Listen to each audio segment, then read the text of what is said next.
Que l'histoire des horlogers savoyards ne soit pas très connue, c'est pas très étonnant.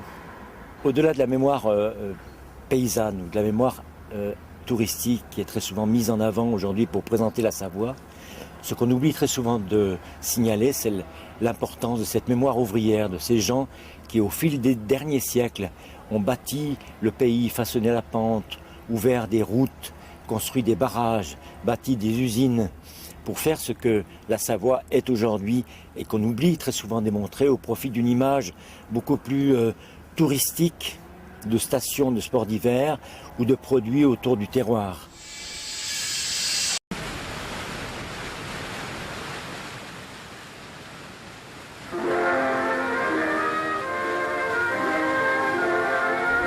Il y a le charbon qui brûle, ou l'eau qui ruisselle, bondit, cataracte et dévale. Le charbon rare et cher, l'eau qui coule de source, l'eau qui ne coûte rien.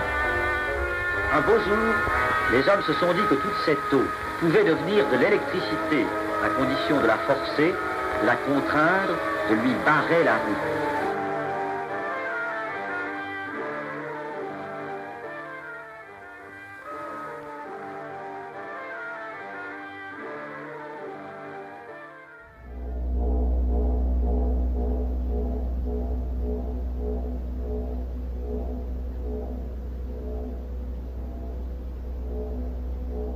L'industrie, elle arrive ici comme un vrai coup de tonnerre dans un carré de pré immense. Ça se passe dans les années 1895 et il y a 4 raisons essentielles. La première, elle tient à l'invention de l'hydroélectricité. Qui dit four électrique dit besoin d'électricité, qui dit besoin d'électricité dit besoin d'eau, et ici elle coule partout. Il suffira de la canaliser, de mettre au bas des canalisations une centrale, et à côté de la centrale, un four électrochimique ou électrothermique. Deuxième raison, c'est la pierre que l'on voit tout au long des crêtes ici, qui est une pierre qu'on appelle la silice, qui va servir de matière première dans le four électrique. C'est un fondant, ça répartit la chaleur dans tout le mélange. La troisième raison, c'est partout en Savoie l'arrivée du train à peu près à la même époque. Et puis enfin, la présence énorme de bras qui n'ont plus envie d'aller errer vers les cheminées lointaines de Paris ou d'Andalousie et qui sont disponibles pour travailler au pays autour des fours.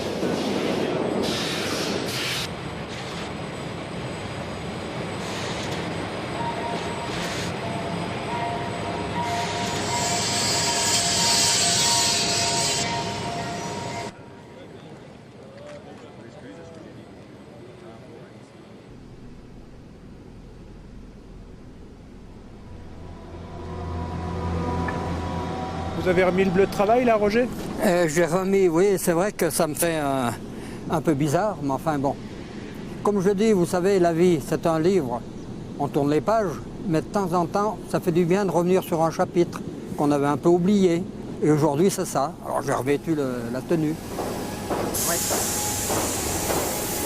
Là, ça c'est le nouvel ébaucheur. Voilà, je l'ai pas vu celui-là. Hein. Voilà. Et ça c'est la démonstration d'un savoir-faire. Le truc il a démarré en 3 mois, ça c'est incroyable aussi. L'investissement pareil, 3 mois c'est démarré, la production était partie. Ah ouais. Il y a 3 mois, c'est rien. Oui, mais il y avait l'expérience de ce qui avait été fait avant. Paysan, c'était mes racines.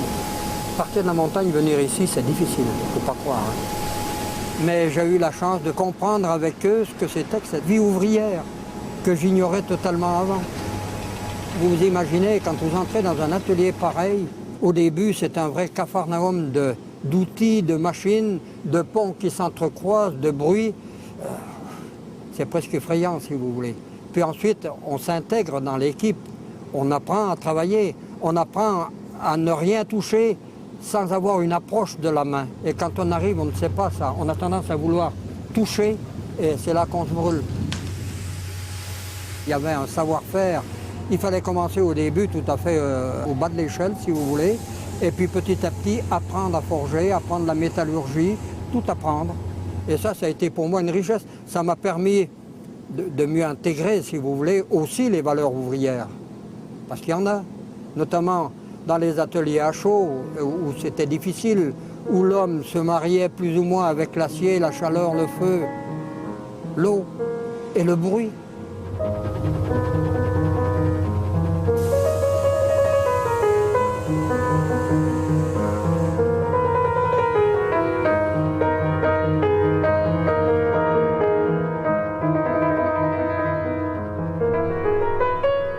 par jour pour un travailleur manuel.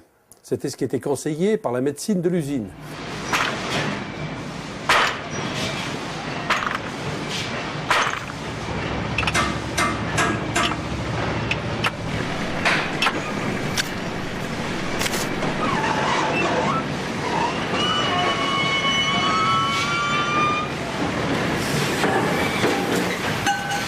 Dans les équipes, il y avait parfois des coups de gueule.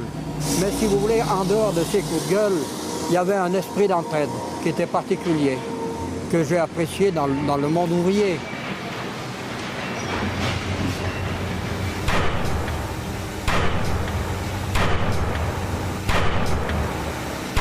Vous savez, l'usine, malgré les moments difficiles que chacun a vécu, il faut toujours retenir quelque chose, c'est que de tout temps, elle a fait vivre les familles. Et puis elle a permis aussi de sauver l'agriculture parce que ça a permis d'avoir un double salaire. Parce que les paysans qui travaillaient leur terre, si vous voulez, n'avaient que ça. Il fallait se moderniser pour concurrencer l'agriculture de plaine. Quand l'entreprise a embauché ces gens-là, quand on en avait besoin, ils sont venus dans l'entreprise et ils avaient un salaire. Généralement, les familles continuaient à vivre de leurs produits de la terre. Et les salaires ont servi à acheter les premières machines agricoles. La vie locale s'est donc transformée. Le surplus des familles, qui auparavant s'expatriaient dans les grandes villes de France et notamment vers Paris, fut rivé au sol par la possibilité de gagner un salaire rémunérateur qui leur permit de vivre honorablement. L'industrie a été une des raisons essentielles de la préservation du paysan et de l'agriculture. On le voit très nettement quand on va à Maurienne, là où l'usine meurt, la terre meurt autour.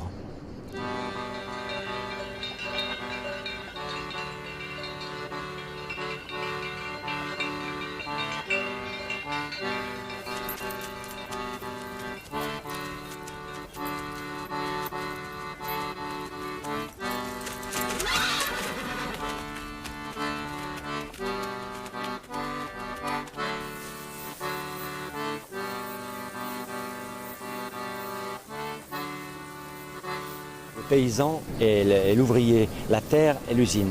C'est deux éléments antagoniques apparemment. Mais ce paysan-là, il vient dans l'usine avec des savoir-faire agricoles qu'on va utiliser dans l'industrie.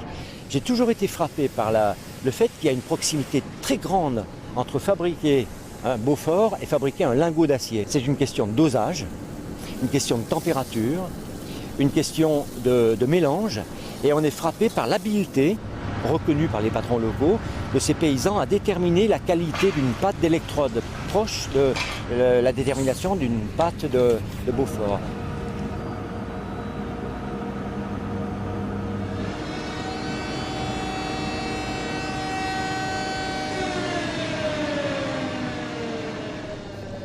On est stupéfait par l'emploi du temps énorme de ces ouvriers paysans.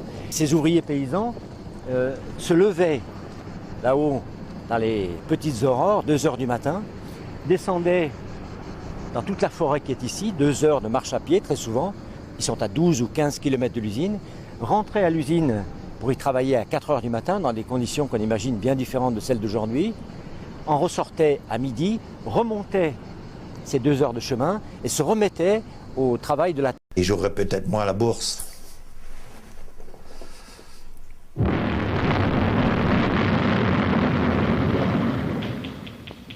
Si la nature est jalouse de sa beauté, elle accueille volontiers ceux qui l'aiment et la respectent. Et, pourvu qu'on ne lui vole pas son âme, elle accepte même de changer de visage. Elle offre alors généreusement ses flancs aux bulldozers pour qu'ils y tracent l'écriture savante d'une route qui va rendre accessible l'inaccessible.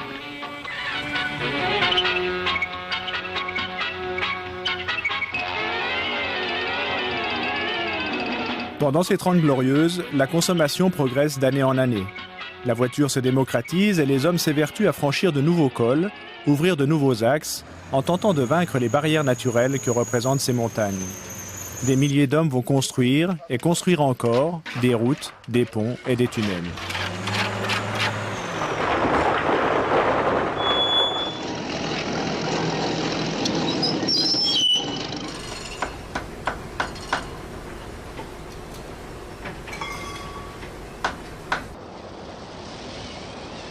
Nous sommes en période d'optimisme et de grands projets. L'heure est à l'aménagement de la montagne. Les téléphériques atteignent les sommets les plus escarpés.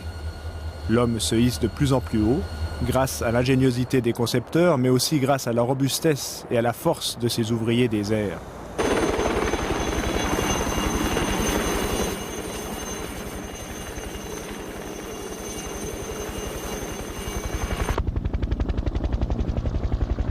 Petit à petit, alors que l'industrie va bientôt décliner, la montagne va de nouveau prendre le relais en fournissant une source de travail considérable.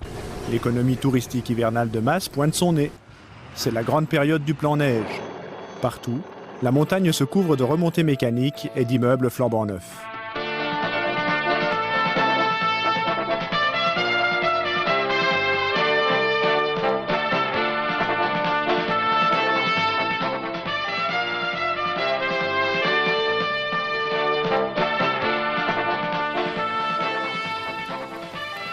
On imagine alors être en capacité de rendre accessible le ski à tous, mais aujourd'hui, cette pratique est de plus en plus élitiste. Là, on a des hôtels de luxe, des chalets très huppés, là. Ouais. Ça doit valoir des fortunes, ça.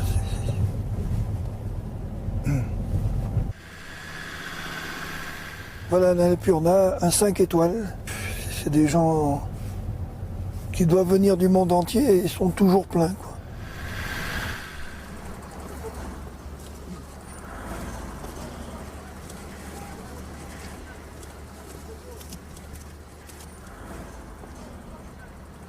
Au début, on était dans une période où on a vécu grâce à la montagne, quoi. Hein. On a construit pour beaucoup de gens, sortes de gens. Et comme maintenant, tout l'effort qu'on fait, ça va se réduire pour le bonheur de quelques-uns seulement, des très riches, quoi. Et là, je suis plus d'accord, quoi.